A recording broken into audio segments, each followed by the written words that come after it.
आज उत्तर प्रदेश आदर्श व्यापार मंडल ONDC और RAI के संयुक्त तत्वाधान में राजधानी के व्यापारियों के लिए रिटेल ट्रेडर्स कॉन्क्लेव का आयोजन हुआ।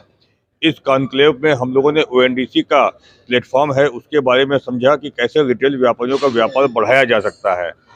वर्तमान में व्यापारियों के सामने अपने व्यापार को बचाना बहुत बड़ी चुनौती हो गई है, क्योंकि विदेशी ई-कॉमर्स कंपनियां अपनी मनमानी कर रही हैं।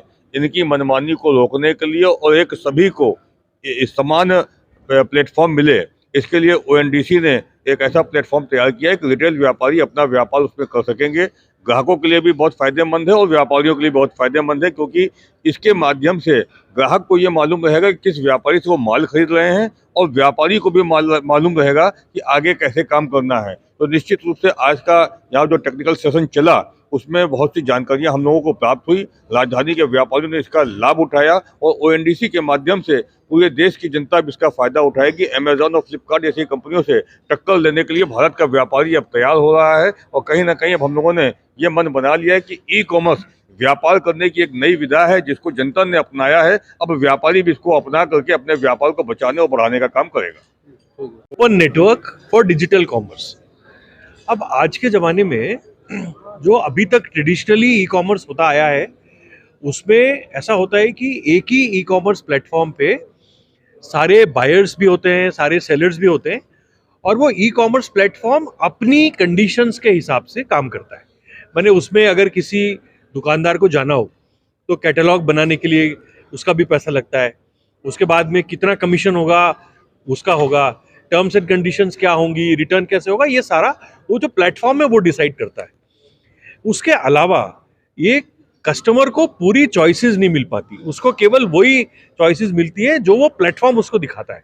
तो कस्टमर का भी उसमें फायदा नहीं है, जबकि सारे प्लेटफॉर्म्स ये प्रोजेक्ट जरूर करते हैं कि हम कस्टमर के फायदे की बात कर रहे हैं। एक्चुअली वो एक ऐसा बंदरबांट टाइप का काम होता है, अपने इंटरेस्ट में वो कस्टमर और सेलर दोनों को कुछ चीजें छुपा करके एक क्लोज्ड ब्लैक बॉक्स की तरह वो लोग काम करते हैं।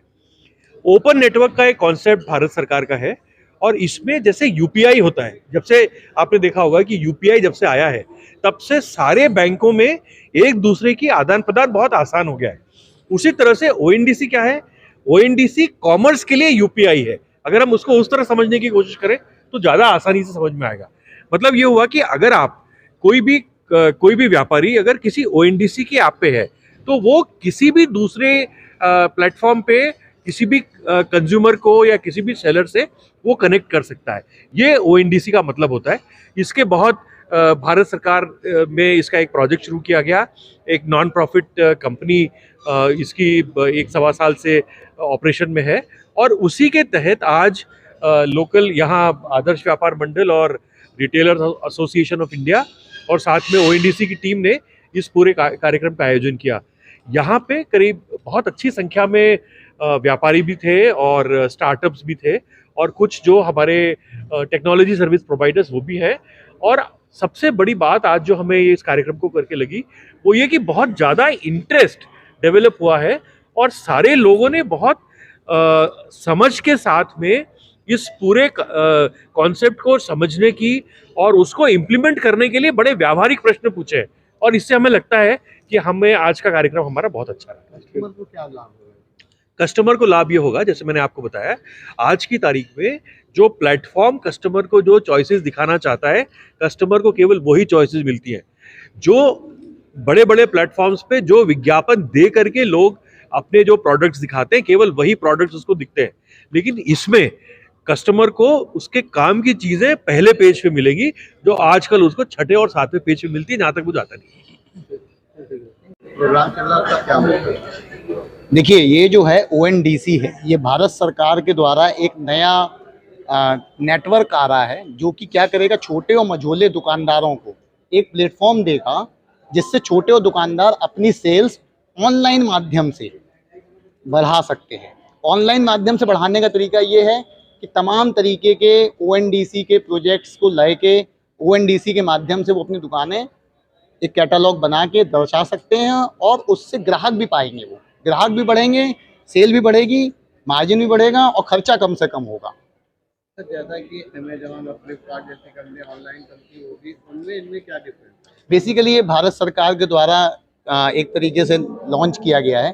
तो इसमें क्या है कि एक तो कॉस्ट, जो आजकल आपने देखा होगा फ्लिपकार्ट में, अमेजन में, स्विगी में, जोमेटो में मार्जिन बहुत ले लेते हैं, मेन प्रॉफिट तो वही कमा लेते हैं। आज की डेट में ये मौका मिल रहा है कि खुद दुकानदार अपने आप को डायरेक्टली इस प्लेटफॉर्म से जोड़कर या किसी डिजिटल माध्यम की कंपनी से जोड़कर ये एक तरीके से यूपीआई की तरह काम करेगा। जिस तरीके से आप यूपीआई से अपने आप जुड़ गए, आपको पता ही नहीं चला, अगर आप पेटीएम पे थे, फोन पे थे और आप जुड़ गए और आपको फायदे मिलने लगे। तो जुड़ने के लिए प्रोसीजर क्या रहेगा? जुड़ने के लिए कुछ नेटवर्क पार्टिसिपेंट कंपनियां हैं, जैसे कि बायर के लिए पेटीएम और इस तरीके की कंपनियां हैं, और सेलर के लिए हमारी कंपनी ई समुदाय जैसे है। इस तरीके से कुछ कंपनियों के माध्यम से आप जा सकते हैं। ओएनडीसी की वेबसाइट पर सारी जानकारी उपलब्ध है। तो ज़्यादा अभी विरोध कर रहे थे फ्लिपकार्ट जैसी कंपनी, अभी ये फुटकर विक्रेता जो है अभी विरोध कर रहे थे व्यापारी लोग। अब खुद की ये गवर्नमेंट की आई है तो इसका समर्थन कर रहे हैं आप? गवर्नमेंट का समर्थन इसलिए कर रहे हैं क्योंकि कोविड के काल में आपने देखा होगा कि लोकल मार्केट को लोकल व्यापारियों ने ही सपोर्ट किया। तो अगर ये लोकल व्यापारियों के लिए गवर्नमेंट कुछ सोच ले तो बहुत ही अच्छा रहेगा। ऐसा तो नहीं है कि थोड़ी सी लॉलीपॉप दिखा के बाद में कुछ? नहीं, ऐसा कुछ भी नहीं है। आप देख रहे हैं आज जो यूपीआई एक इंटरफेस बना था वो